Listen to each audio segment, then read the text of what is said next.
Breathe. Listen. Blink. Listen. Near. Listen. Away. Listen. Plenty. Listen. Not.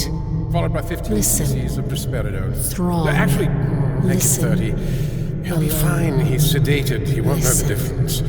Margaret will take the lead when he comes to. Observe and take notes. FDA? Don't worry about that. They'll never know.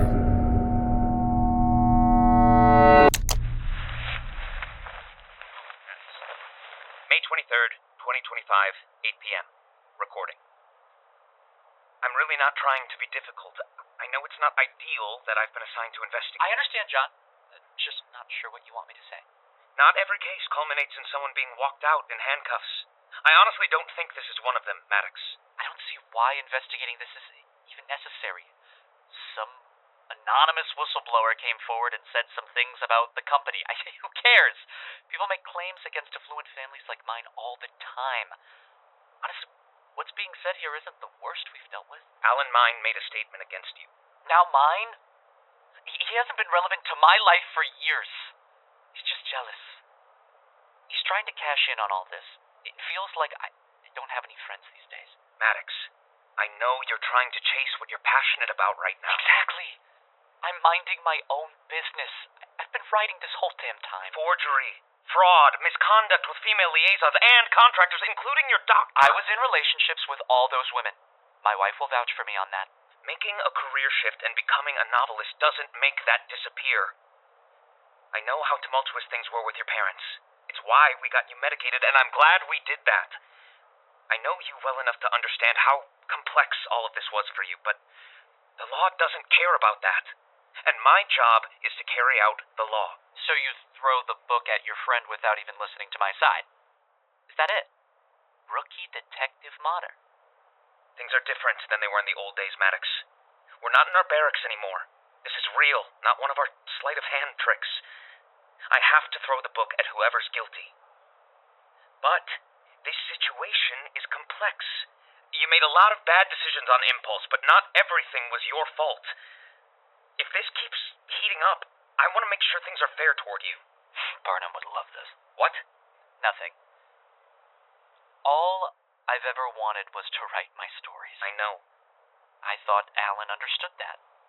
Burlington's crotchety, living in the past, she practically coerced a statement out of Catherine. See? Right there, that's pertinent information. You want to talk about fraud? Slovski's the one who screwed up the books, did a bang-up job, and now he's nowhere to be found. He was always disgruntled. Maybe. They all were in their own way. That's a counter case, Mattox. That's why I'm staying the book throwing here, for as long as I can at least. Thanks. Has it ever occurred to you that maybe this could be resolved more diplomatically? How? I don't know. What if you reached out to some of these people, made it clear how complicated things were on your end at the time, and that you just want to make amends? A lot of disputes like this can be resolved simply by reaching out. I do love a party. It might make your life easier if you did. Think about it. All right. How's the new book coming? This one's stumping me a bit. You'll find inspiration. Just keep doing what you're doing. Lay low, keep writing. That's what you want anyway, yeah? Yeah. Good. I'll be in contact soon. John? I have my cases against these people, too. I know. Lean into that. It'll help you. Put it into your writing. Could be good material for Burling Carcass. Come closer, friends. I'm telling a story. I've written the book. All the tales, all the glories. I've used it to weave you a mystery of doom. The plot is all set just ahead in this room. Our cast here awaits. Please judge with discretion. For one standing here has a violent obsession. There's a tale of betrayal that will be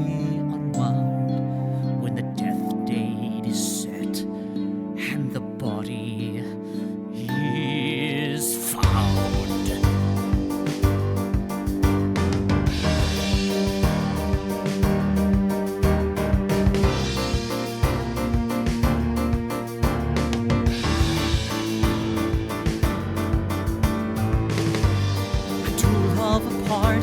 Invited my friends.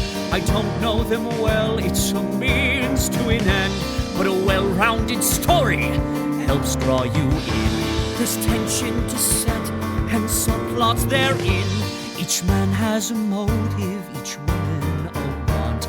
I hope one or two can achieve denouement. They all play a role, raise the stakes, set the tone, and helps build a world made of blood, made of bone.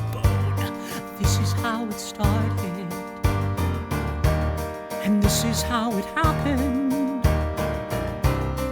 This is how the whole thing began. It started as a dinner, but became something grimmer. Right here at the Manor.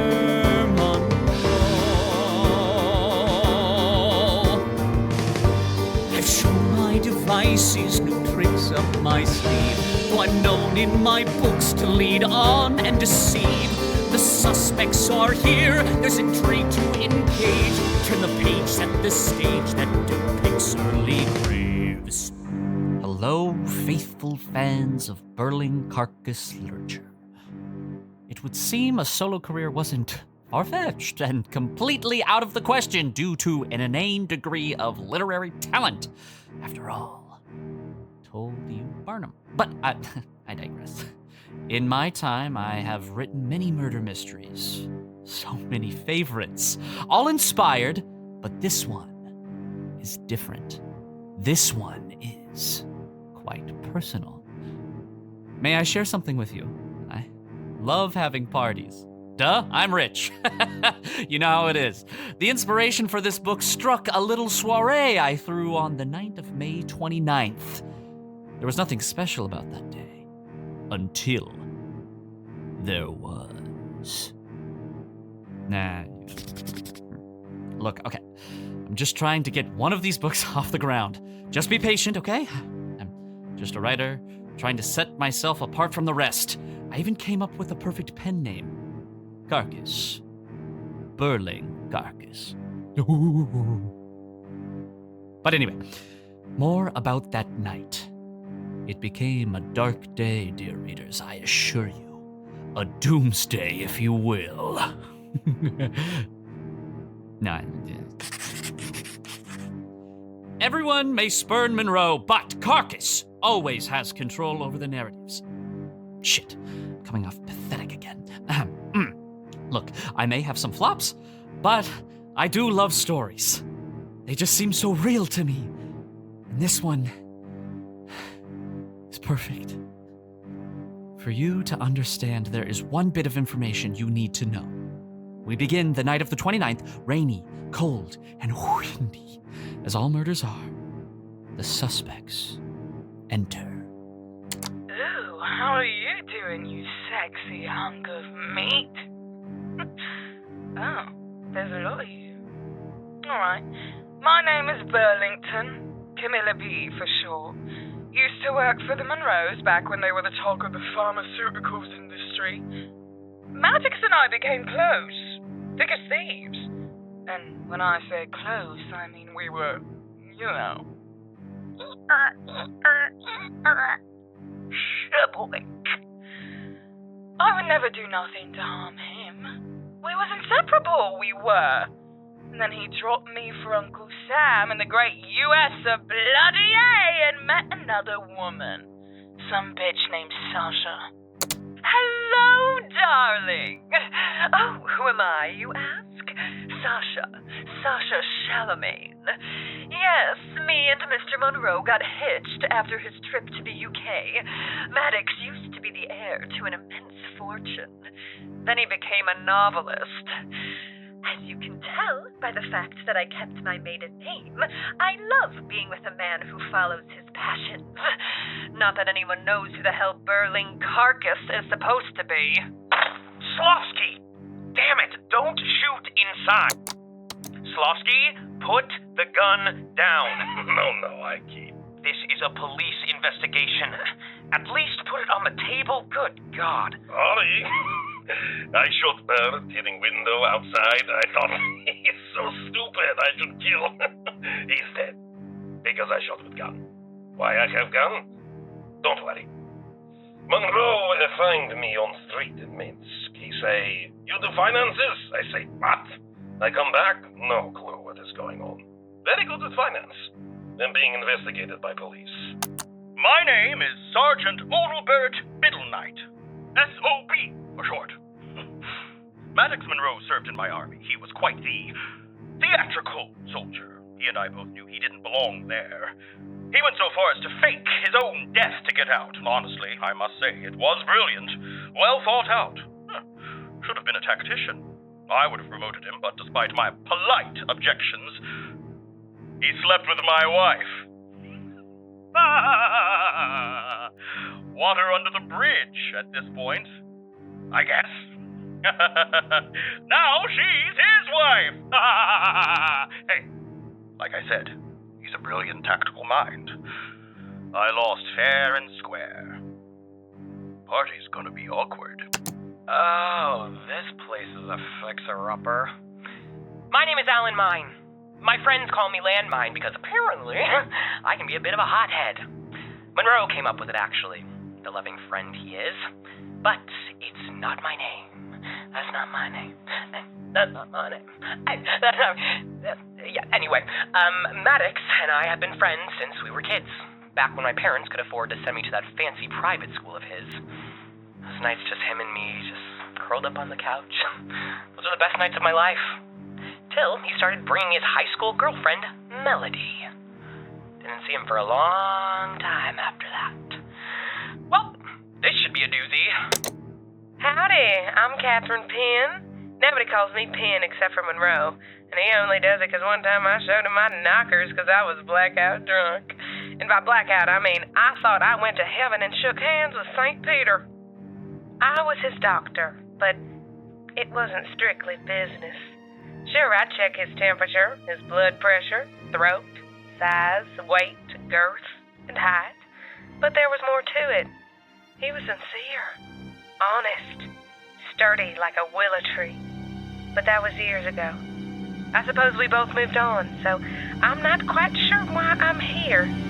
I shouldn't be, I don't think. This is how it started. This is how it happened. This is how the whole thing began. It started as a dinner, but became something grimmer. Right here at the Manor.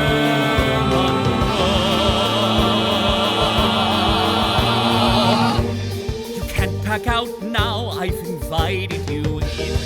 The boundary between you and us is quite thin, for the culprit is here in this room, you should know. Lend your eyes and your ears to the Manor Monroe.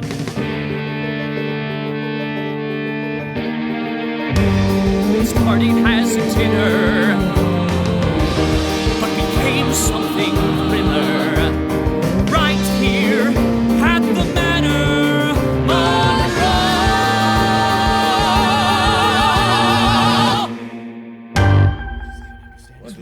Speak a little louder.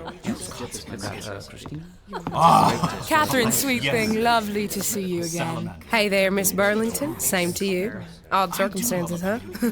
I'd never thought I'd hear from Monroe again. Oh, that little yank has certainly been hearing from me, let me assure you. What did your invitation for all this say?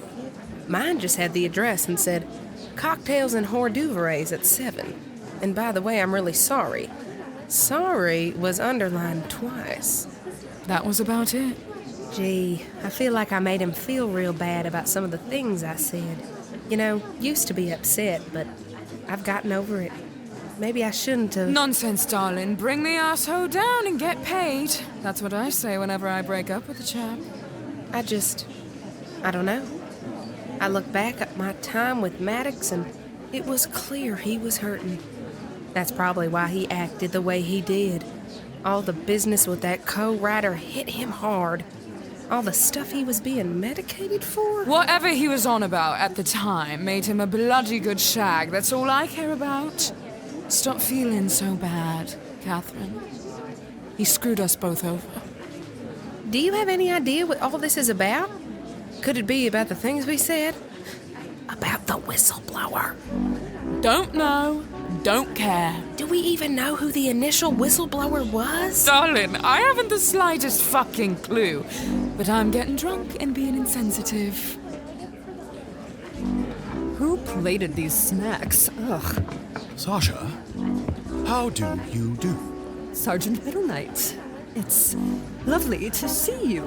It's been quite some time. Yes, of course. A very long time. Years living our separate lives.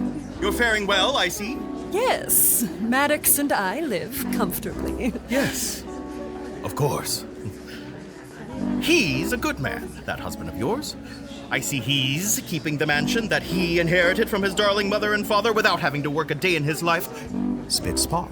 He is.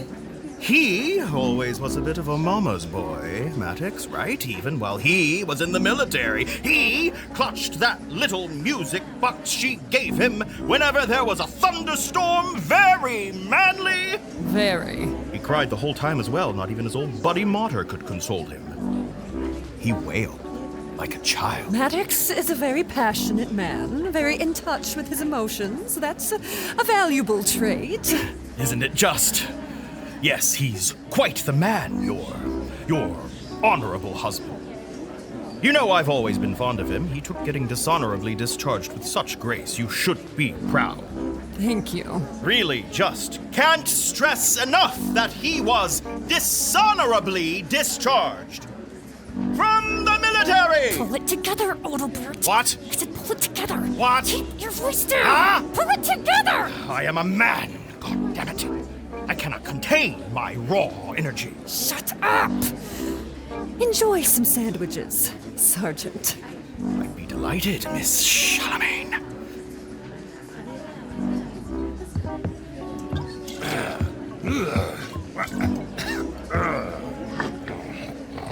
You doing all right there, friend? This slime, what is this? Escargot? It's like a snail or something. This is snail? Yeah. Despicable. What? Why? Snail is peaceful creature, humble, patient. Killing snail, dishonorable. Kill rascally slug instead. I've always said that. You again. What is name? Alan. Mine. Roman Slovski. You are very frail, man. You are a gay? Excuse me? Simple question. Of course. I would love to open up about my sexuality with a scary Russian man. Yes, I am gay. We love an ally. You can do little dance for cameras. Cameras? What cameras? On ceiling, in corners, there, and there.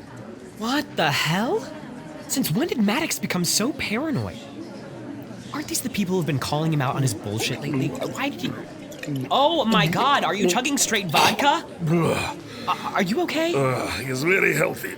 Made from potatoes. How do you even know Mattox anyways? Take care of his financials. You know, 1, 2, 3, 4, 5... Are you just listing numbers? 7, 8, 9, and other numbers. Sounds like just the kind of judgment call Mattox would make these days. Monroe, very good to me. Helped me through tumultuous personal time. That must have been nice. He say your name to me once or twice. You were boyish friends. Surely he love you like Scooby love Scooby snack. What? No. Monroe certainly did not love me. Not the way I thought he did, at least. Oh, sore subject. Sorry. Mattox didn't fucking care about me. Or anyone, for that matter. He up and ran to England when shit didn't work out for him and blamed that guy who helped him write his books. He didn't even say goodbye. You are, like you say, you are the landmine. Don't call me that. Gaze, very interesting to me. I have made a list of questions. I'm very uncomfortable around you. You are wrong. You are my friend now. Good evening, everyone. Thank you for joining me and my beautiful wife. What are you doing? Give me your hand. Give me your hand. Give me your hand. My lovely and talented wife. Stop. It's wet. I just washed my hands. It's fine. My wife at Monroe Manor. You got me. I deserve that. Don't go blowing the whistle on me. Please, don't blow the whistle. That was in poor taste. I'm sorry. I'm sure you are all wondering why you're here. You killed Snail, you bastard. Fuck you. Everyone, please. I appreciate you all coming on short notice. I know the night's just begun, but I do want you all to know how much I value your friendship. I won't deny that I've had rocky moments with each of you, but you all have taught me so much. You showed me who I really am, and for that, I could not be more grateful. Tonight will be a story for the books. So, let the night begin. A toast to those who set me free, those who held me down, and to those in between. Mary and Joseph! Who turned out the lights? Get enough dark will bite me. Relax, everyone! The storm blew out the power. The backup generator should kick in shortly. There, see? Monroe! Oh, this is fun! Mattox! Darling! What's happened? Is he alive? No pulse. Did he have a heart attack? Oh, fishy, fishy. Color of his drink is different from ours. So what does that mean, Leningrad? Something in his drink made him dead? Do you suspect foul play? Looks that way. Oh, heavens! I have to use the restroom!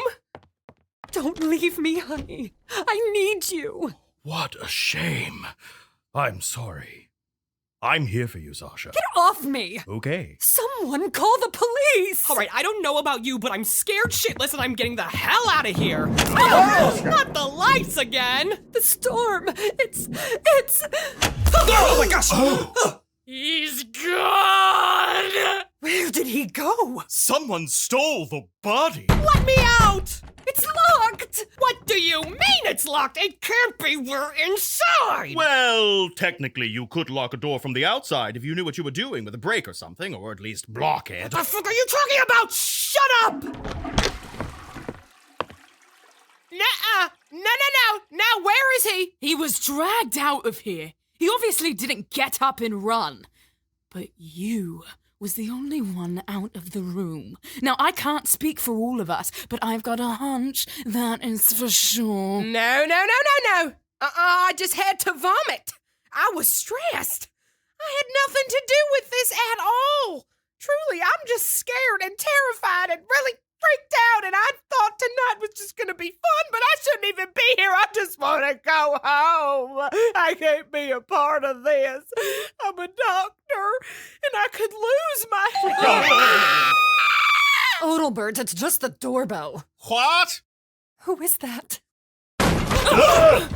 What the hell is going on here? Oh, Detective Motter? You know him? Motter's an old friend of Monroe's. He's been the one investigating my husband because of the things you've all been decrying in the press. How did you get in? There was a break on the lock outside for some reason. Someone must have known what they were doing.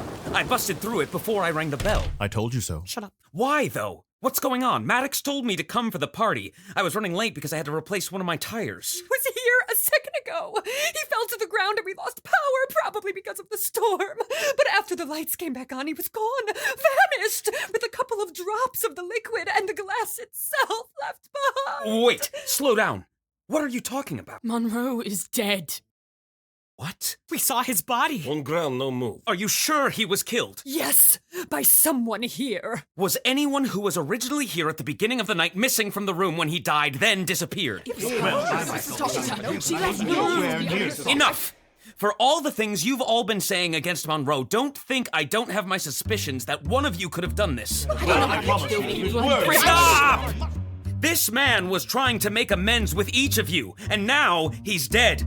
This was a murder, and you are all suspects. You all be quiet. Don't shout, don't blame. The crime scene is active and so's the game. Your masks are cracked, I'll see right through. Extract the act and sack this crew. So listen up, please. Don't be fools, just play along. Follow the rules. Someone's at fault, we'll find out who. But first, some questions for each of you. We must be patient, it takes some time to give this manic madness rhyme. Please form a line, I've got my tools, and listen closely to the rules. Rule number 1, Slovski, eyes up here. Rule number 1, Slovski, eyes up here. 1, state your name loud and clear. I've done this job for about a year. So if you hide, deceive or lie, I'll sniff you out to solve this crime. Rule number 2, no one can leave. Rule number 2, no one can leave. You're locked in here, just you and me. Rule number 3, God, I love this game. Rule number 3, God, I love this game. No, 3, I'm in charge, I own the stage. You'll follow orders when spoken to speak. I'll not accept backtalk or useless critiques. Touch nothing at all, it's all evidence. What monkeys see do, now monkeys, let's dance. Ooh. Ha-cha-cha. Now try this one on. Okay. There you go. You're getting it? Ew. Now break it away! I hear you put me in dance. This is visually stunning. Breaking a sweat here. Hey. I was so free. I didn't know you could do this.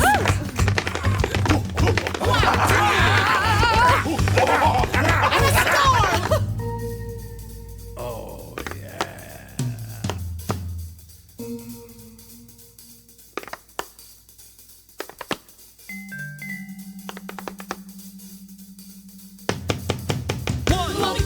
Loud and clear. We'll play along and enjoy the games. We'll all be patient to take our time. Give this manic madness rhyme. Your masks are cracked, I'll see right through. So form a line and listen to you. We'll all be quiet, we'll shout, we'll play. We'll play along and enjoy the game. We'll all be patient to take our time. To give this manic madness rhyme. We'll form a line. I'm not no fool. Just play along and follow the rules.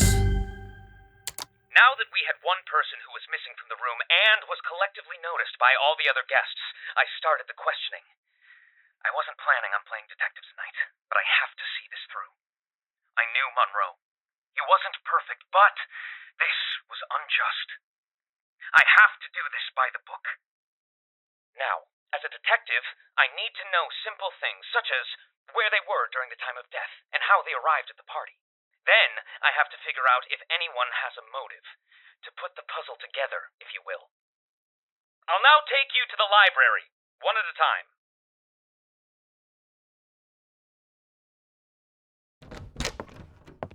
Sir, why do I have to go first? Catherine Pinn, correct? Yes, sir.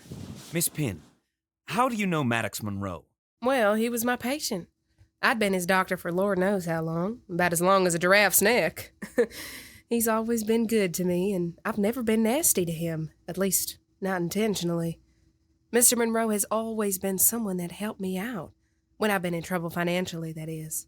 You recently made a statement supporting Camilla Burlington's claim that the Monroe's pharmaceutical company, Monroe Medicinals, engaged in unethical business practices under Mattox, and that he engaged in an unprofessional relationship with you. Oh dear, not this.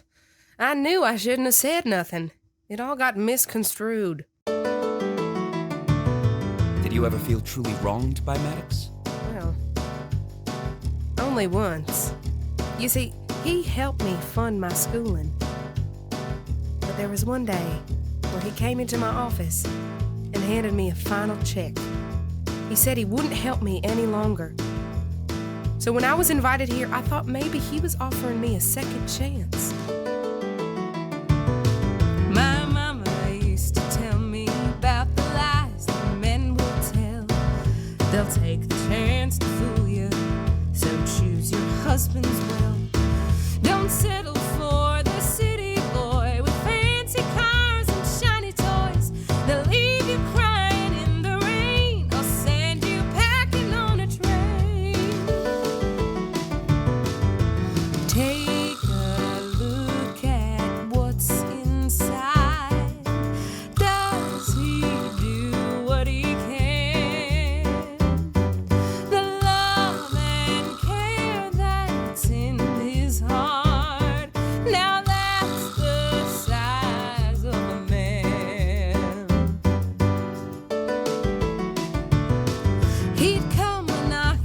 frequently, and soon I grew suspicious. There was no way I had to stay to be held so repetitious. And yes, he was a city boy with fancy cars and shiny toys, but there was more beneath all that. Kindness that was not enough. Take a look at what's inside. Does he do what he can?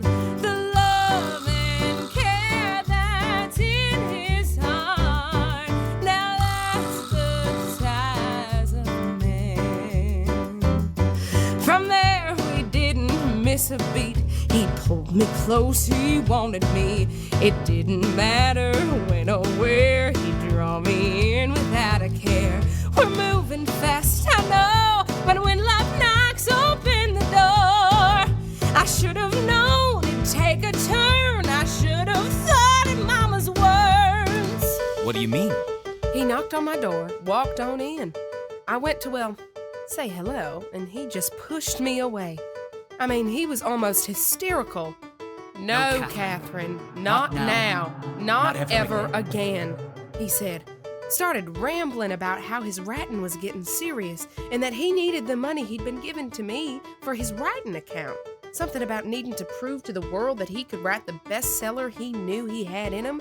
He insisted he's going to make it big on his own. I was a deer in the headlights. I had no idea how I was going to pay for my second degree. But he just kept on telling me that he wouldn't forget me once he'd made it, and that I needed to stand on my own. Couldn't always rely on him. All that as he made his way out the door.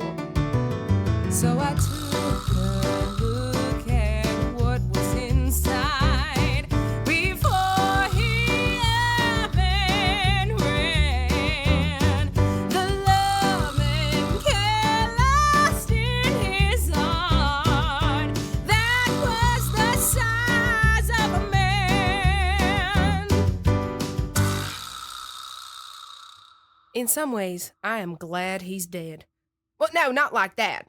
Not that I would ever. I couldn't. It's against my personal oath. I am a doctor, after all. I'd never kill him. But I'm glad all that's over. It was not very nice to leave a squirrel without her nuts, you know? What were you doing outside the room when Mr. Monroe's body went missing? I just felt sick. I liked him deep down. I asked Sasha where the restroom was, and I ran in. I can't handle the idea of someone I know dying.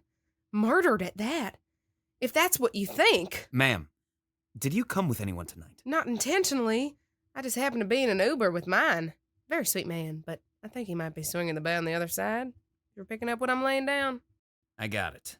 Thank you, Miss Pinn. You will let me know if you see anything, correct? Yes, sir. Those things I said to the press, after the whistleblower came forward, I meant his parents.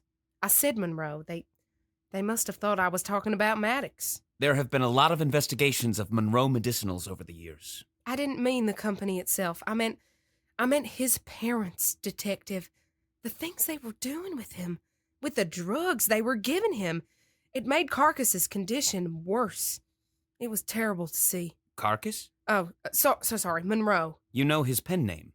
Well, I do, indeed. He was just getting into all this business of being a novelist as he was leaving my care.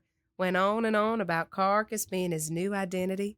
He'd sometimes, well, that seems personal, I shouldn't say. Please, Miss Pinn, I think we both want justice for Mattox.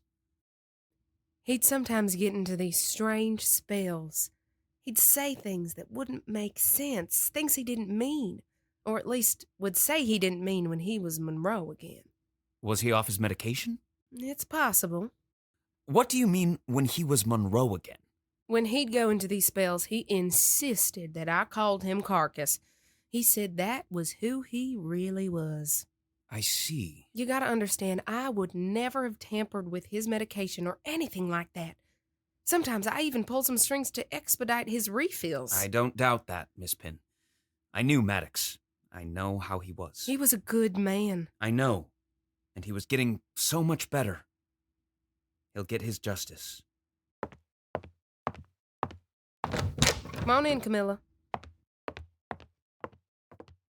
Camilla Burlington, correct? Come in. Yes, sir, that's me. I just had to go next. Needed to get a better look at you.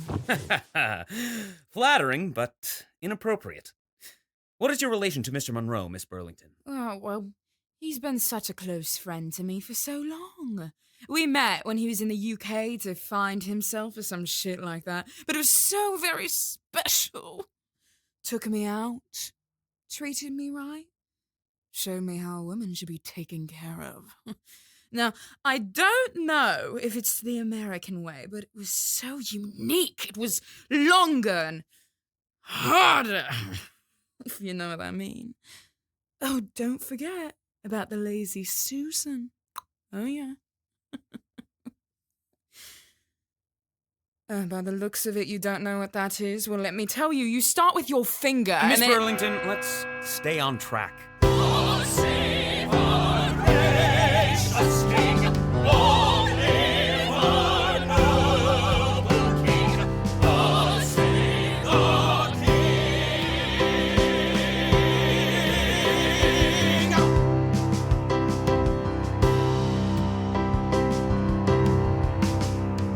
We met in front of Leicester Square. His watch was nice. He liked my hair.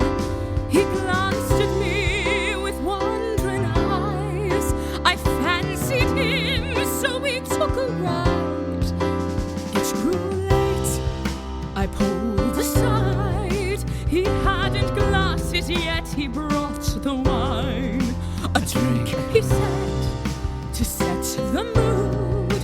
I don't need words, stripped down nude. So I sing this song for the man in the ground. Well, not in the ground. He is more unfound.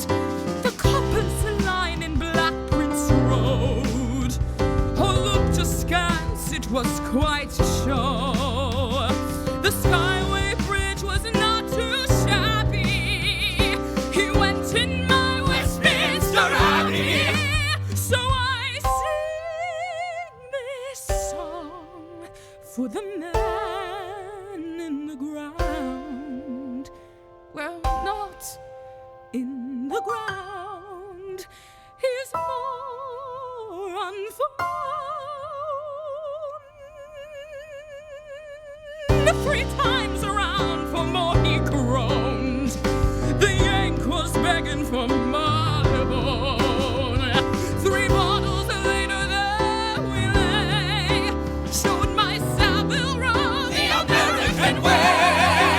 So I sang this song for the man in the ground. When he was still around, he was quite the pound.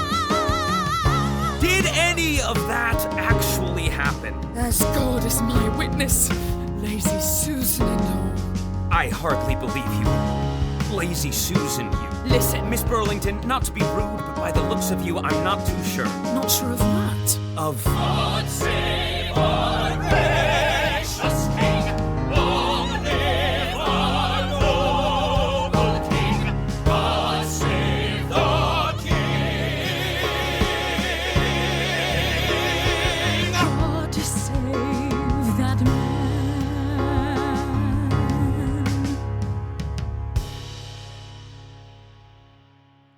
Did you hear those voices? Nope, and I will not be some tool in this game.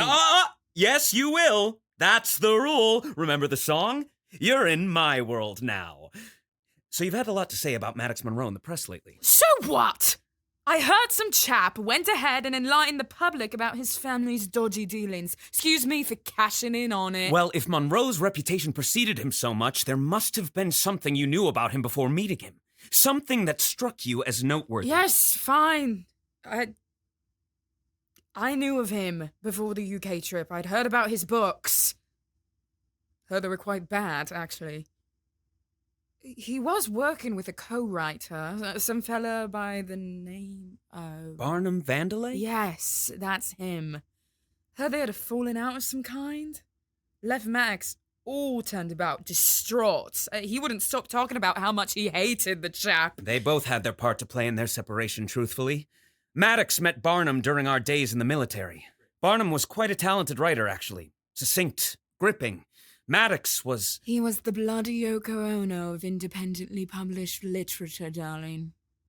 Very specific way to put it, but sure. Maddox was my friend, but truthfully, Barnum's talent was being wasted co-writing with him. Still, Barnum was pretty damn harsh about it when he made his decision to strike out on his own. And Maddox is sensitive. Whatever happened, it made him a great shag. Just wish he wouldn't have cried so much after. Is that the kind of helpful information you were looking for, detective? It is. Thank you. Send in Miss Shalamayne.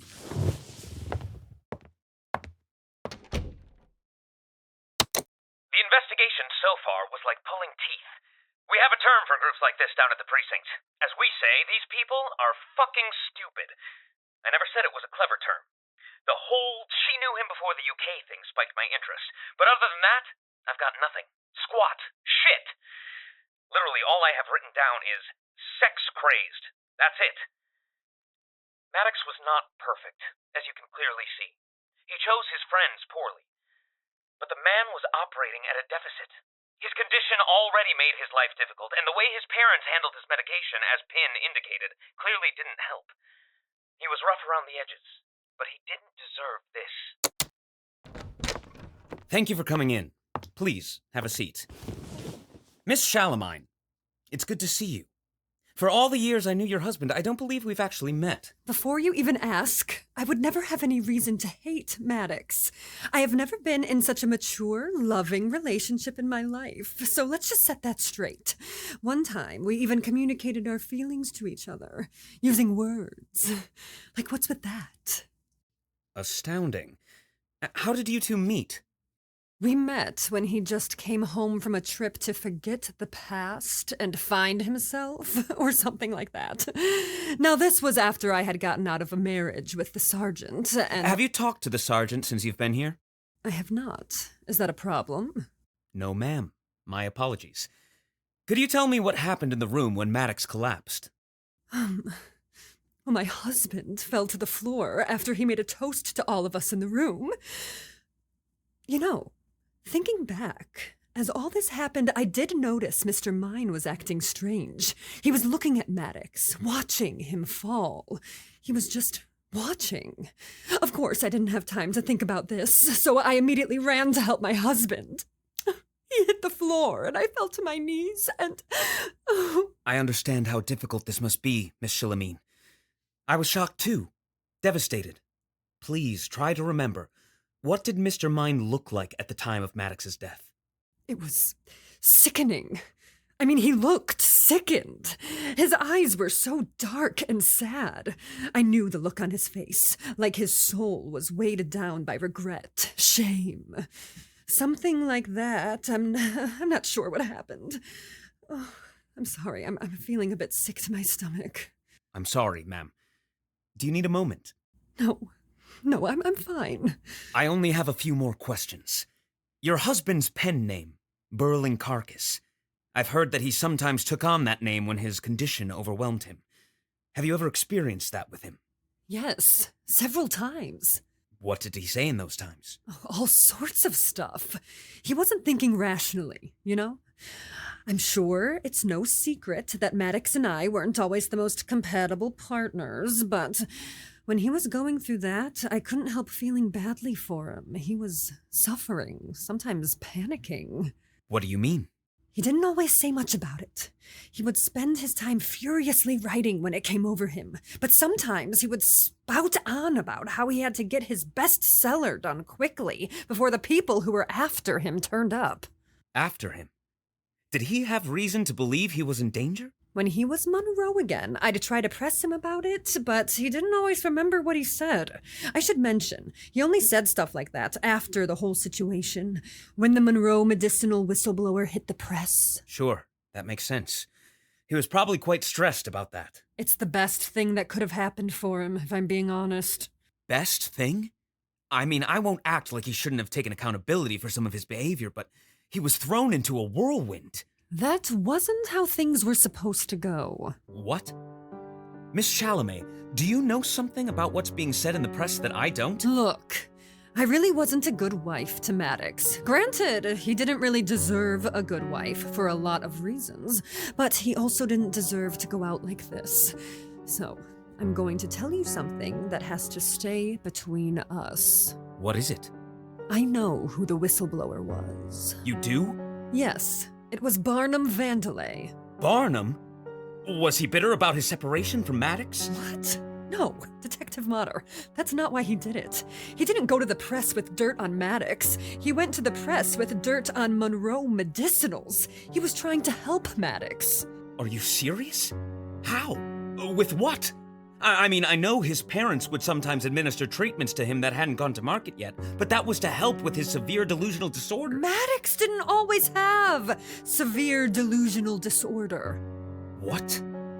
His condition wasn't something that he was born with, and his parents weren't giving him treatments and drugs to help quell the symptoms. They were experimenting on him.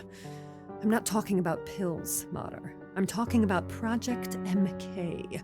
Ultra-level shit. They put him through all sorts of torture, pumped his body full of so many drugs that he started to lose his grip on reality. How did no one know about this? Someone did. Barnum. As Mattox's delusions grew worse, it started to show up in his writing. It's why his stories were all over the place, why he'd start plot points and not finish them, write bland dialogue, useless supporting characters, insert shitty MacGuffins, forget information he established in the first act. Focus. Sorry, he was just so bad at it. Subconsciously, he started writing about what he'd been through. When Barnum struck out on his own, he informed the press. When the company got word of it, they tried to bury it by distracting the public with all the scandals Burlington, Pin, and Mine brought to light. They didn't reach out to the press. The press reached out to them. Exactly. How do you know all this? Barnum sent me a letter. Told me never to breathe a word of it to my husband. But who knows? That could have just been Barnum trying to undercut him, make him feel pathetic or something. Hard to say. He did blow up on him when they split. Mattox's behavior wasn't always the greatest. God knows he deserves some of the blowback he's gotten for it. But what he's been through, it was strange, Detective. Scary. And that music box has something to do with it. Music box? Yeah. On the desk, near your elbow there, see? I sometimes caught him listening to it. He'd drone out a few words under his breath, almost catatonically. What would he say? Breathe. Listen. Blink. Listen. Near. Listen. Away. Listen. Plenty. Listen. Not. Listen. Throng. Listen. Alone. Listen. Do you know what any of that meant? No. I almost wonder if it was some kind of code, or maybe something to soothe him.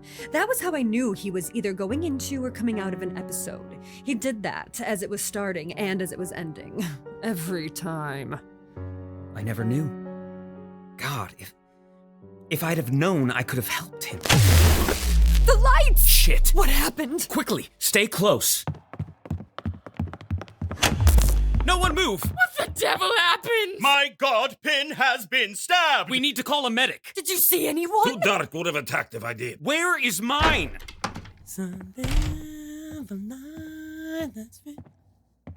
Yes? Sorry, I was just outside having a smoke. I didn't mean to. For the love of Kyle Richards, what is happening here? Mine. Let's keep our heads. No, I hate this. I fucking hate it. I don't even know why I came to this stupid party for a man who discarded me like a piece of dog shit. I fucking hate this place! Calm down, Mine. Can we please leave, Detective? This is now the second body. I don't want to die! No one goes anywhere until we get to the bottom of this. Rule number 2. No one can leave! Now, everyone listen. No one else is getting hurt on my watch. From the looks of it, Monroe isn't the only one who was in danger when he arrived tonight. But the only way I can guarantee that is if you work with me. Tell me what happened here, and do not leave out any details. Very good. One at a time! Oh, I tell you, we were all here. No one like each other, so rah, we bicker, say mean thing. Mine went down for smoke. Us inside keep bickering, yelling. Fun times. Then things escalate. Everyone blame each other for murder. Very sad. No trust for anyone. Fun party, right? Little joke. Then lights go off, we hear scream, lights on again, and she is stabbed in back. I'm saying someone here is backstabber. Another joke. Hey, Slovski? Yes? Sorry. Look. Earlier, all the doors were closed in the main area. Now that one is cracked open! All right. You're not going to like this, but if we split up and look around, we could find clues. I know it sounds like a Scooby-Doo mystery, but I'm serious. Now listen up. Shantae, you stay. Biddleknight and Burlington, you will take the top floor. I'll stay here. Slovski and mine will be downstairs, and Pin, you're with me, obviously. Little joke. Look for any obvious changes in the house and leave the details to me. Can you do that? You want me to go with her? Don't take that tone, you cur. We are soldiers given orders. It's to Motter we defer. It's an outrage. It's a disgrace. British lady, know your place. We just have to work together. Put the pieces into place. No complaints, I go with Pixie. God, my hair is getting frizzy. Disregarding blatant rudeness, look to Slovski. He's not pissy. Oh, come on. Stop being such a sucker. Slay, Camilla! Shut the fuck up. I'm a widow who is grieving. Don't mind me. I'll just be leaving. No, split up. What? Split up. Split up. It would befit us to nip up and stay tightly knit up. So split up, split up. Fine. Split up. Right. It's the path to acquittal. It's a little bit fickle, but let's just get up and spittle. No. Split up. I had a strange little rush. All your words are a slush. Think my throat needs a flush. Will you just get up and split up? Right. Split up. Split up. We'll check upstairs displacement. Silly boy, go to the basement. This will help with retracement and solve this debasement. Don't slip up. Yeah, tight ship. And ten hut. Shh. Split up.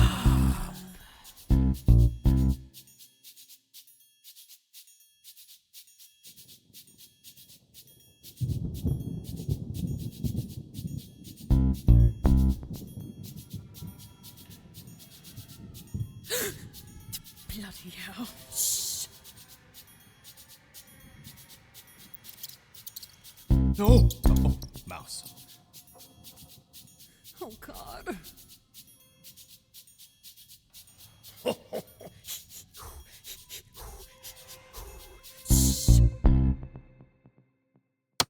I had no choice but to send them out in groups. The house was very large and I couldn't do it by myself. I'm logging into the camera system on Mattox's computer to keep tabs on everyone. The video feed is down. I'm only getting audio. It'll have to do. At least I can keep a record of what they're saying. On another note, stick with me here. It seems as if there is a connection between how several of the guests have described their relationship with Monroe and his condition, with some, such as Pin, mentioning that Monroe's state was worsening as long as a few years ago, and others, such as Shalamayne, illuminating the fact that things were reaching a new low very recently, to the point that he was experiencing extreme paranoia. Shantae mentioned a very specific look on mine's face as he saw Monroe's body on the ground. That may be worth looking into.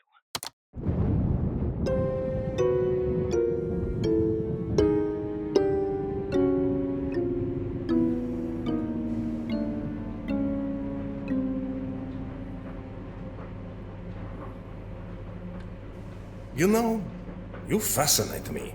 You are strange and weird. That is very comforting to hear. We help each other stay alive. Though small, you have strength inside. Not heart of lion or tiger, but maybe heart of gecko or salamander. You are a friend. Listen, Sputnik, I get that you're still learning your way, around people like me, but don't compare me to weird shit. Pisses me off. Did you see that bird hitting window earlier? He was so stupid. I genuinely can't tell if I should be threatened by you or not. Whatever you say, little sparkle boy. You know, my brother was like you, but he lived in Russia, so you know. Bang, bang, bang, bang,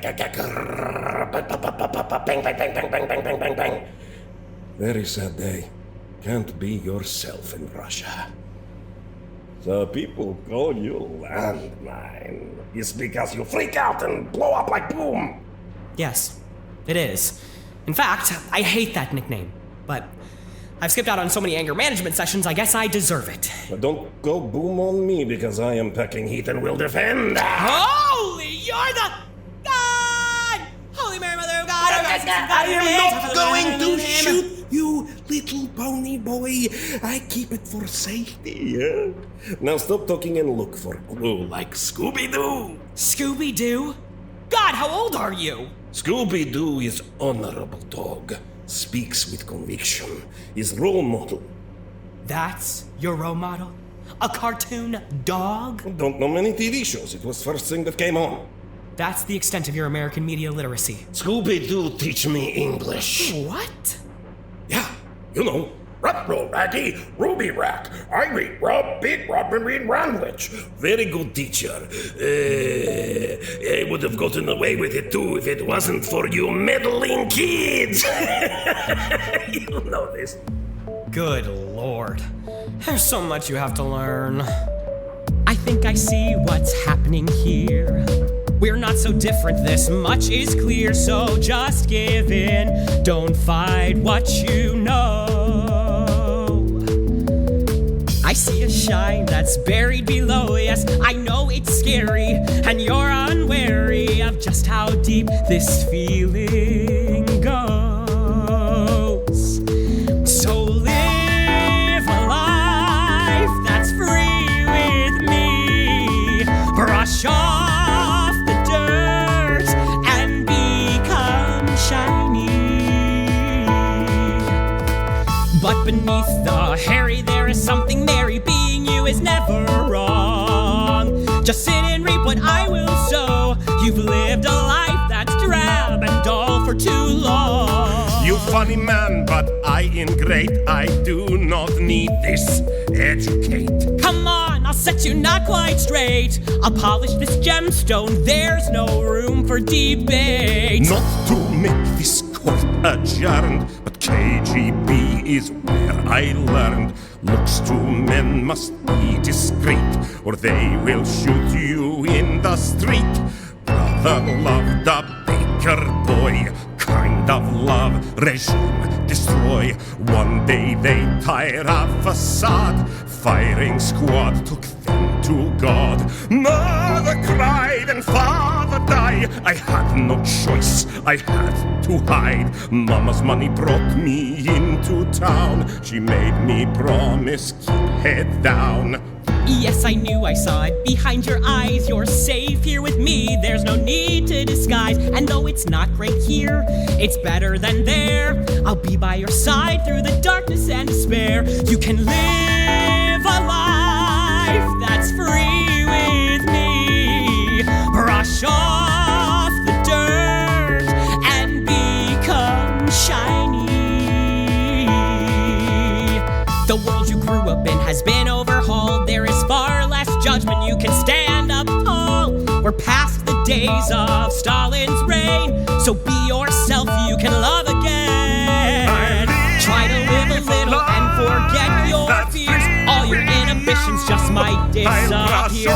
There's a shiny shimmer that you can't deny underneath your dullness and that lazy eye. Let me teach you Slovski, I'll show you the ropes. Shiny out the grimy dolls for the dopes.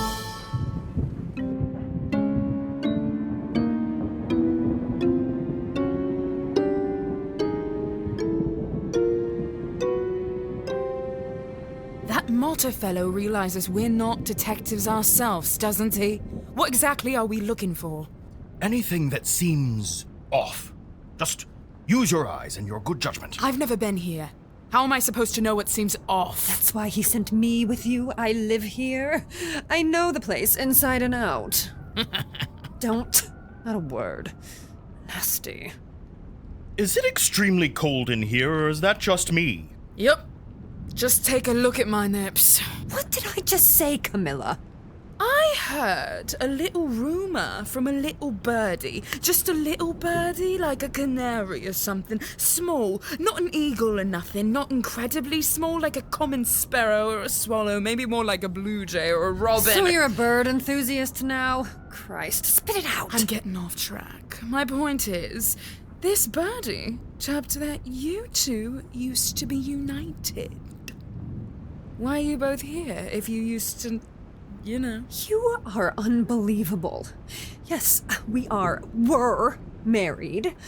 But then I met Mattox. And yes, it was wrong of me, but I needed more than the sergeant was able to give. The financial upgrade didn't hurt either.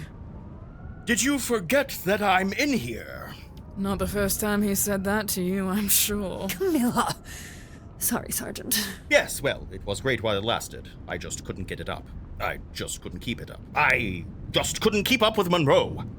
I never used to forgive others till the army, and becoming a sergeant was the best damn decision I've ever made. I am a man of strength. And when a man wrongs you, you choose to forgive. That's what I've always done, and it is what I will always do till the day that I die. Bravo. Said like a true cuckold. What? Enough, Camilla. Look! The vent is pulled off the wall. No wonder it was so cold. Hang about. What's this? It's a piece of paper. What are these words scratched on here? Let me see. It could be some kind of code. I am a trained tactician. Let me read it. Breathe. Listen. Blink. Listen. Near. Listen. Away. Listen. Full. Listen. Not. Listen. I'm at a complete loss. I have no idea what I'm reading. Hold on. I know those words. Give me that. These are the words Mattox would say before and after his episodes. Must be important somehow if he wrote them down. He didn't write them down. This is his father's handwriting. Fugue state trigger phrases. Trigger phrases.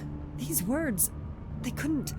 Could they? If you don't start speaking the Queen's English, I'll give you a cauliflower ear. I think these words were used to actually trigger Mattox's episodes. But why would he say them then? Excuse me, Sasha. Let's not forget that Monroe is dead, and we do not need to help him. I'm not. But this is strange. It goes deeper than we thought. Oh, hold on. There's another paper here. What? It's a list of Mattox's books. Oh, great. All the classics. Mr. Medulla's hummus of habit got him in quite a bit of Barney, let me tell you. This list is incomplete. These aren't all of Mattox's books. It's only the books he co-wrote with Barnum Vandelay. Maybe it's just an index from Mattox's archives. This isn't his handwriting. It's similar, but it's not his. There's a heading over the list. What's it say? A reminder. There's all sorts of little words and phrases like that scrawled into the margins of this page. He thinks he's better. Don't need him. Hour of jubilation. Oh, I don't like this. This looks right fishy to me. I think we've done our duty. Yes. Right. That was brilliant, Sasha. You've always been so, brilliant. Do you want to get a drink sometime? Biddleknight! I'll go get the detective. He'll want to see this.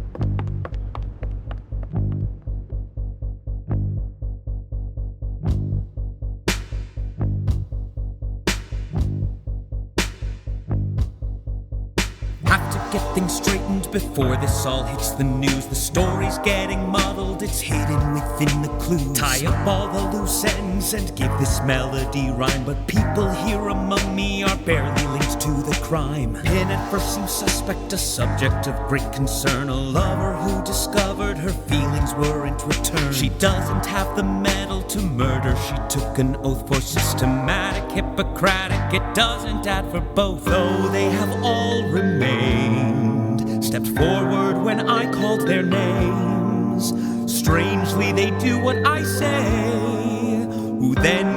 possibly blame? Burlington to me seemed a perfectly good contender. Crass, stubborn lass that is suited as an offender. Although she had a motive to take up this bloody killing, shocked if it aligned with an end that would be fulfilling. I'm new to this position, I have to finish the task. Maintain my disposition until the killer's unmasked. I have to for my friend. Justice needs to be served. Stay focused till the end. His story needs to be heard. Others still need questioning, others who still remain. Mine and Slovski may be threats, that's how they play the game. There's the wife and Biddleknight could be part of the plot. Countless prodding questions, who is guilty and who's not? Answer! Answer! Come on, damn it! Where are these cops? I'm waiting for word that backup is on its way, but the phone lines seem to be shot. Whoever is up to this must have cut the service wire. As I sit here, I think. As we know, Mattox died around 8:30 p.m., and when he went down, every suspect was in the room. Now, when the body was moved, Pin was not in the room, but I had no reason to believe she had something to do with it. She's the only person I've observed who knew Mattox's pen name, Burling Carcass, other than his wife, of course. But this theory had been dashed after finding her dead. The weapon? A knife. When Pin was killed, Mine was the only person who wasn't present, having allegedly stepped outside for a smoke. So, I split up the party, 3 upstairs and 2 down. He was having a smoke. As he was before the party. Before Monroe died. Mine! Slovski? Slovski. Shit. Mine. Just hold on. Oh, okay? Mine, put the gun down. It's over. No. Listen to me. I only shot because Enough! Mine, hand me the gun. No! You have to listen! Mine! Shut up and listen! I only shot because he was coming at Slovski with the gun. Slovski, he had a pistol. I grabbed it to defend him. He got in the way and I hit him. I was just trying to protect us. That's a little hard for me to believe, given your position. 2 people have been killed tonight. You were nowhere to be found during the power outage before Pin's death. So what? You expect me to believe there's not a reason for that. Are you kidding? It's a bit of a stretch, don't you think, detective? You want to know how I think the pieces fit into place? You slipped the poison in Monroe's drink when you went out for a smoke. And then, when Pin was killed in the blackout, you conveniently needed another smoke. What? I understand how it may look, but that doesn't mean that You cut the phone line. You cut the power. You knew that if Mr. Monroe called together a group of people that all thought you were crazy, you would blow up on the drop of a dime. Ever the landmine, right? Don't call me landmine! Ow! Get off me! Let's go. No, please. I was trying to keep us safe. I did nothing! I'm calling the cops to take you out of here.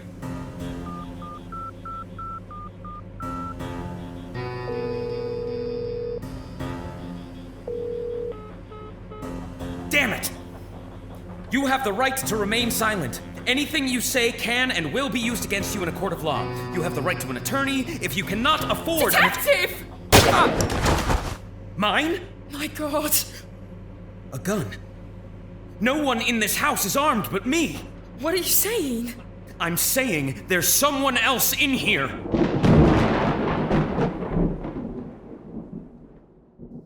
Sometimes in life, we make mistakes. You don't listen. You say something you shouldn't, and you have to live with that. Sometimes those mistakes can put people in danger. There's still a missing piece. Something misplaced. The biggest piece of the puzzle is missing. What was happening upstairs?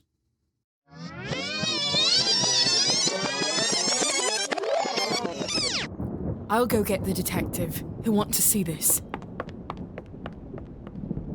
Darling, everything we wanted is coming to fruition. The money, the house, everything. Yes, dear, it's perfect. We can finally have the life we wanted sooner rather than later. It just turned out in a different way than we planned. Now that Mattox is dead, we can love again. Oh. What? God damn it, we've got to get your hearing fixed. Yes. Anyway, I get we have to stay in character, but the way you keep stepping on me is starting to make me wonder if you're mad at me, sweetheart. Well, we have to be careful. I know. I'm sorry. I just can't keep my hands off of you.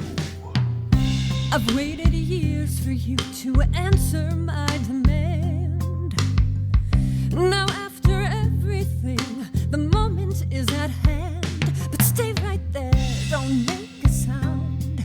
Keep your feet planted on the ground. Just an hour more, maybe two. Then I know you remember what to do.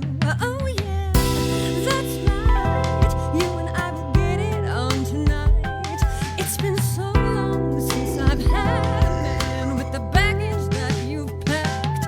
Oh yeah, let's go and get this damn show on the road. No need to hide, the bastard died.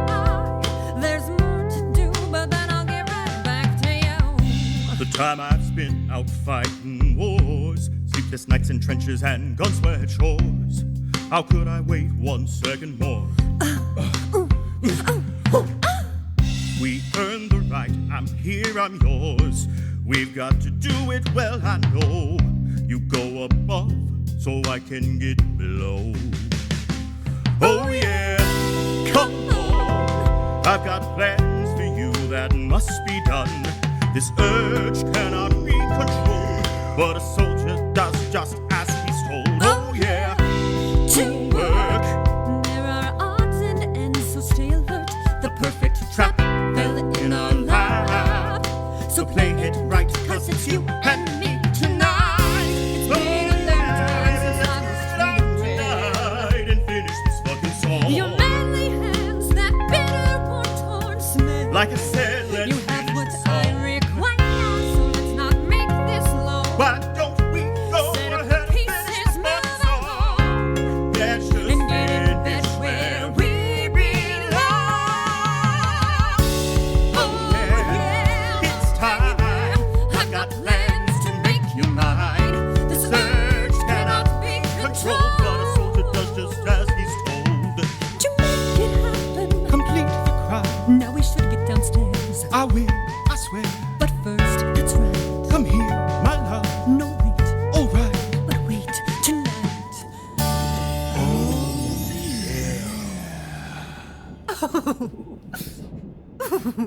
Sergeant. Oh, Later. oh, no. Sasha, you won't believe mine is dead. He's been shot. No. No. You're supposed to be married to Mr. Monroe. And you're a no good man. Why did you do this? Well, Mr. Finance. Money? That's why? You knew that if Monroe was dead, you would have a fortune. And you're with her because she would receive the Monroe will. And how best to put it eloquently? You stupid little bitch. You did all of this for the money? All these people. He could have been mine. I would have loved him better than you ever could. All these people? Wait, Camilla, we may be together and, taking all of Mattox's money, but we didn't kill anyone. How could... Hey, wait! Stop her! It's them! They did this! The money, the power, them! I knew it! Help! Stop! You crumpet guzzling bitch! Get off of me, you mental! Don't make me do this! Fuck you. What happened? What? Who are you? Odelbert!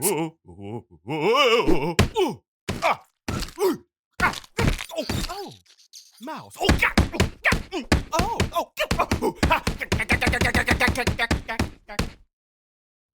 Odelbert, are you all right? How many fucking stairs are there?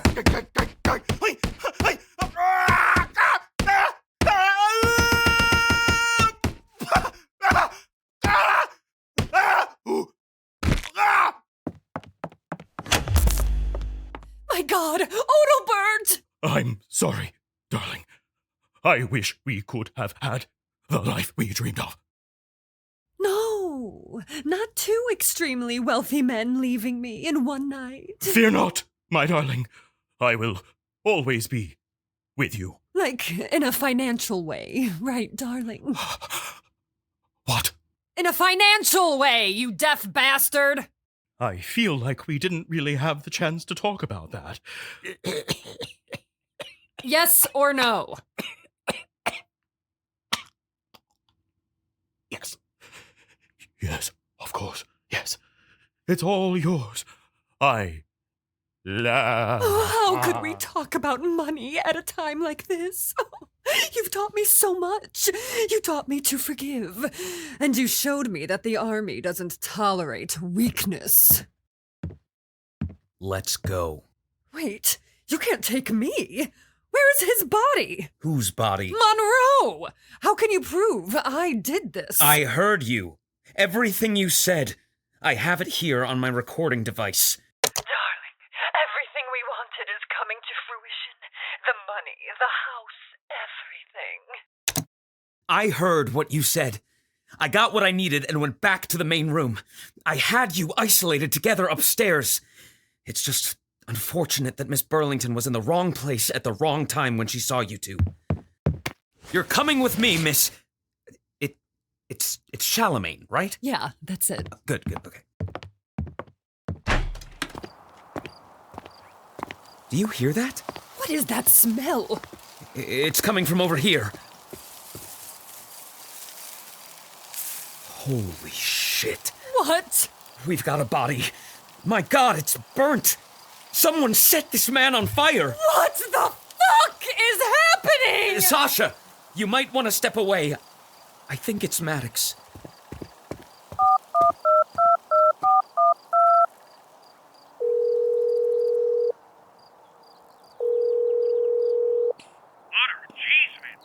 I need detectives down here, now! There's been a number of murders at Monroe Manor. The missing puzzle piece was found. That puts an end to this case. Sasha Shalamayne was caught in the act of adultery and orchestrating a web of lies. She was in it for the money. She came forward and admitted that she strangled Burlington because she didn't want Camilla exposing her for the exchange she overheard, although she pleads innocent for the other murders. A liar always lies. The weapons were all found in the house, each one for a different killing. The knife for Pin, the guns for Slovski and mine. Come in. Detective, we have some info on the body that you brought in from the manor. We ran the DNA. It's not Monroe.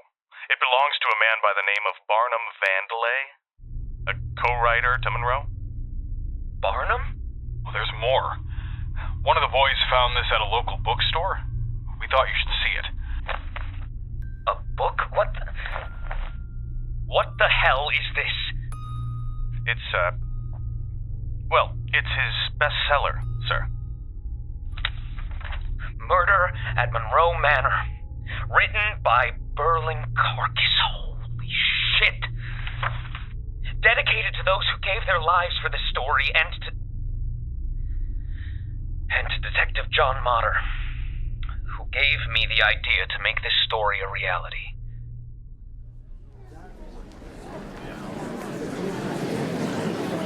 Ladies and gentlemen of the jury, Mr. Mattox Monroe, the primary suspect of these grisly killings, was a complicated man. As you all are now aware, he suffers from severe delusional disorder. Mr. Monroe experienced irrational thinking that, while not marked by hallucinations, was marked by a series of beliefs that had no basis in reality. He believed that the only way he could write a best-selling novel was to take the extreme circumstances of a murder mystery and make them play out in real life. Ladies and gentlemen, what I'm about to read you is a direct passage from the final chapters of that book, written under the pseudonym Burling Carcass, a book entitled Murder at Monroe Manor. Barnum always said my plot structure needed work. He said I didn't think about the grand scheme enough, which led to meandering dialogue in many of my books. Bearing in mind the story you have just read, dear reader, I ask you, is this the story of a man who neglects the overarching plot? A man who is not meticulous, calculated? We've reached the point in the story where the true culprit expounds how he did it, I suppose. I have nothing to hide. I want everyone to know. So, here it is, in plain English. The deaths of those who were to attend my little soiree were all planned beforehand. The guest of honor, of course, was Detective John Motter. His arrival was scheduled fashionably late, of course, so as to not spoil the ending of the story. Easily done on my part by driving out to the precinct beforehand and slashing one of his tires. This is where the magic began. And it began with a magic trick that my good friend Motter taught me during our time in the army.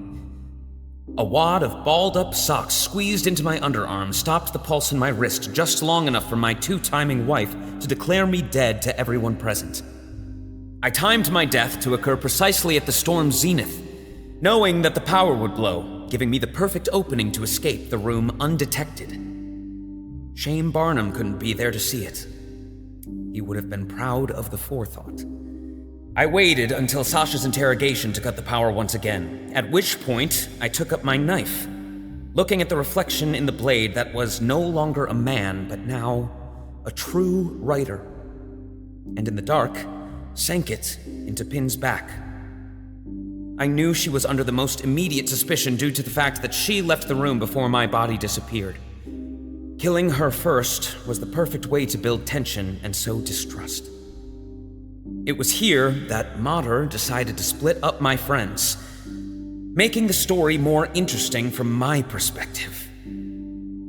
May I share something with you, dear reader? It was this point that I made an admittedly careless mistake. Rushing to the basement in the hopes of cutting the power once again, I unintentionally caught the attention of Mine and Slovski. I, of course, brought a gun in case all else failed.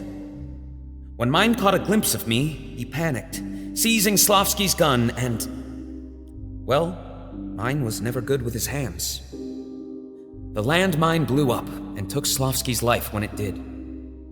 How my anxiety began to grow, dear reader. Mine saw my figure in the dark.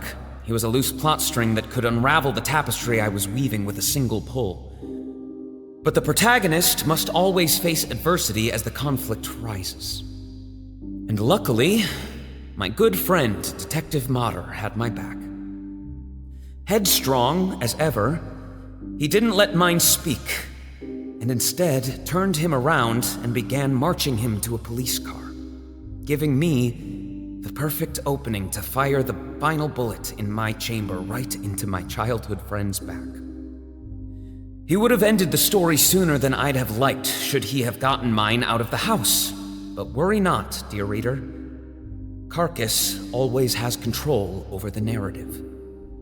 Shutting the power off once more, I managed to emerge from the basement, now the full realization of the perfect monster from nightmare that I had always dreamed of writing. I watched from the shadows with amazement as my wife stepped in to do part of my job for me. As she tripped Burlington, I watched the conflicted desperation in her eyes as she, with her own two hands, felt the breath leave Camilla's throat. I was conflicted as well. Part of me felt as though my wife, as she had so many times before, was undercutting me by taking a piece of my hour of jubilation for herself. But then I realized she was actually giving me a gift, Now I had the perfect scapegoat. After I had the pleasure of sending Biddleknight on his final tumble into the trenches, Motter would surely be convinced that Sasha was to blame and leave me in peace to write the account that you hold in your hands now. I know, faithful reader, what you are thinking. But what of the burnt body that was discovered after all this was said and done? A wonderful distraction to offer Motter the denouement he needed to leave the house satisfied he'd solved the case that night. He'd need to recover my body somehow, so I gave him just that. Though not in a way that made me immediately recognizable. I had the foresight to know that. So please, dear reader, be grateful to Barnum Vandelay for the book you are reading now. I smiled as I watched him burn, knowing that he would be the device that would put a bow on this case, as well as my retribution. And to Detective Motter, thank you, my friend. Thank you for believing in me. I owe the success of my magnum opus to you. My associates at the precinct remind me that there's no way I could have known. Nothing I could have done. But looking into the eyes of the families that have lost loved ones in this congregation today, I appreciate the kindness and absolution you've all extended to me, but I will never be able to let this go. The worst part of all of this was that Mattox was, for a time at least, getting better. When he was in Catherine Pinn's care, at least. But his father, in an effort to cut corners on some lucrative medications, tested unapproved drugs to see their effects on his son's condition. They worsened his condition considerably, to an irreversible degree. Mattox hated his father. I thought it was some run-of-the-mill family tensions between the two of them. Sometimes, as a detective, you make mistakes. You don't listen. You don't pay attention. Sometimes, those mistakes can put people in danger and accidents happen. And though it eats at you for the rest of your life, you can't rewrite the story. Sometimes, you can't tie things up neatly, like in the ending of a book. Detective Motter, I understand Monroe ended his book with a coda. Would you mind reading it to the jury? Of course, Your Honor. Coda, an anthem to my greatest story made reality. So that's it, friends. That's the tale. That's my story, my great work of art. On such scale, though quite gory, the twist isn't something you could have perceived, but it had to be done. It's my work, it's my dream. Yes, it had to happen. The whole thing had to happen. Through sacrifice, beauty is bred. They hated me with passion. Why should my heart not blacken? That's right. That's the book you just read.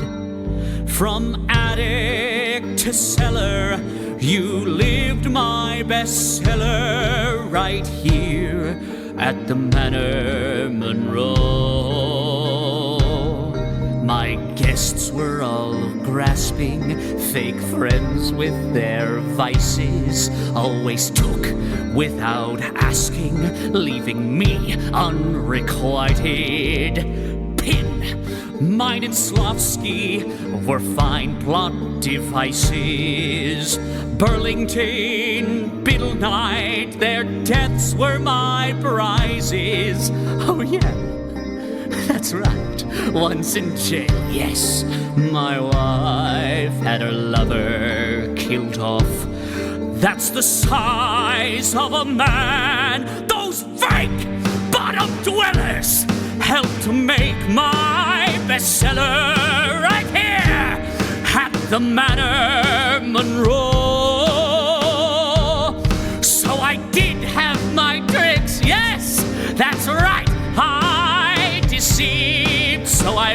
went beyond what that detective believed. I wanted him to hold it. I wanted him to know it. I wanted him to see what I'd done. The pages would show it. There was more deep below it. For my art I would kill one by one. My greatest bestseller, right here at the Manor.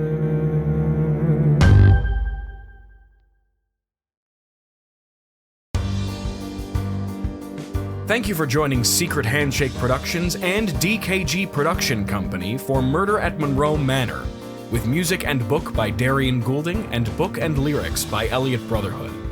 This production was directed by Darian Goulding. The voices featured in this production include Callan Roberts as Mattox Monroe, Ryan Stajmiger as Detective John Motter, Marta Bady as Catherine Pinn, Anne Delaney as Sasha Shalamayne, Joel Gelman as Roman Slovski, Ava Stoval as Camilla Burlington, Kevin Webb as Sergeant Odelbert Biddleknight, Evan Dolan as Alan Mine, Heidi Kettenring as Woman, David Girolmo as Man, and Mark David Kaplan as Judge. Thank you for listening.